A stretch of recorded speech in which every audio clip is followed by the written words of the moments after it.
this is Maths Hub and we are working with exercise 4A-D1 updated 7th edition, and this is question number 17 here. State whether each of the following statement is true or false.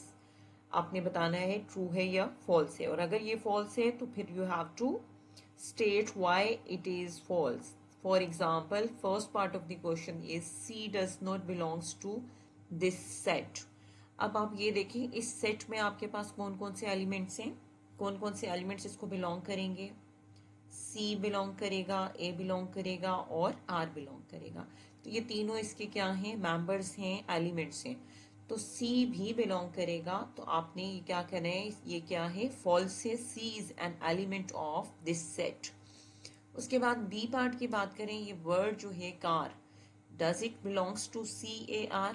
It does not belongs to this one, because ये पूरा का पूरा word जो है वो इसमें मौजूद नहीं है. इसमें सिर्फ आपके पास अल्फाबेट C है, A है और R है. तो आपने बताना है ये क्या है, it is false. The word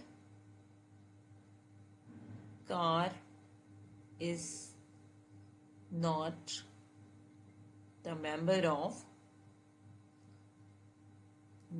of this set. CAR का ये क्या है, मेंबर नहीं है. Then set C belongs to this one? No, because C belongs to CAR.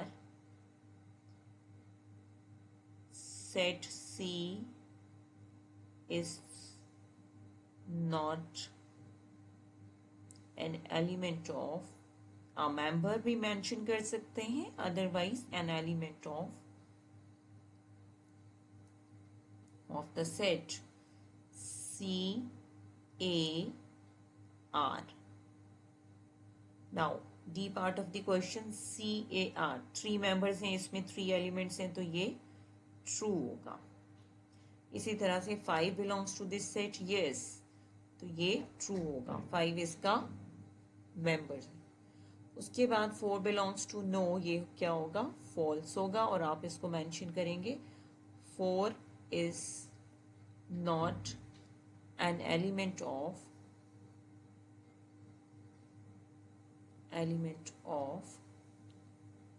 This set 1, 3 and 5.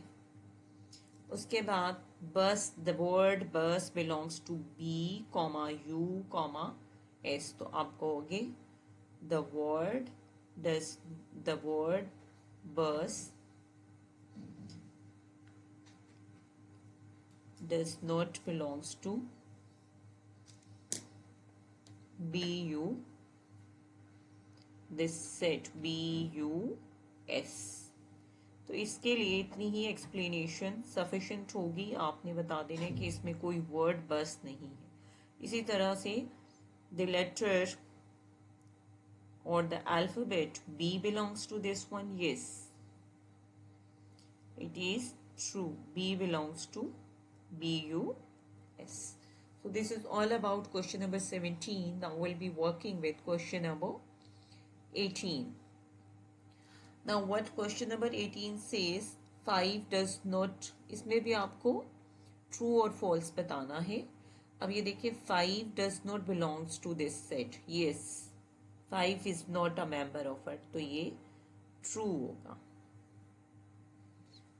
इसी तरह set 3 belongs to no. अगर आपके पास सेट 3 ने सेट को बिलोंग करना होता तो फिर आपके पास यहाँ पे सिर्फ 3 की बजाय 3 सेट 3 होता, सेट ऑफ एलिमेंट 3 होता. फिर ये आपके पास करेक्ट हो सकता था. अदरवाइज ये क्या होगा, फॉल्स होगा. यहाँ पे आपको रीजंस नहीं देनी, just you have to talk about इधर इट इज राइट और रॉन्ग. तो आपने इसका बता देना कि आपके पास जो सेट के मेंबर्स हैं उसमें सेट 3 नहीं है, बल्कि सिर्फ 3 है. उसके बाद I belongs to this set, yes, ये क्या हो गया, ट्रू हो गया. 4 does not belongs to this set and x such that x is an even number, ये भी फॉल्स होगा. इवन नंबर्स में आपके पास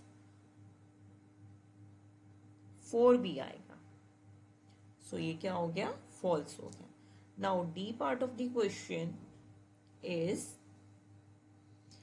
S comma C comma O comma H comma और एल, ये सब क्या हैं, लेटर्स हैं किस वर्ड के, स्कूल के, द वर्ड स्कूल के। X such that X is the letter of the word school, यानी लेट, अब आपके पास ये सेट जो है, रफली मैं इसको एक्सप्लेन करने के लिए बता रही हूँ कि इसमें आपके पास लेटर्स का सेट है जिसमें सी है, एस है, एच है, ओ है और एल है।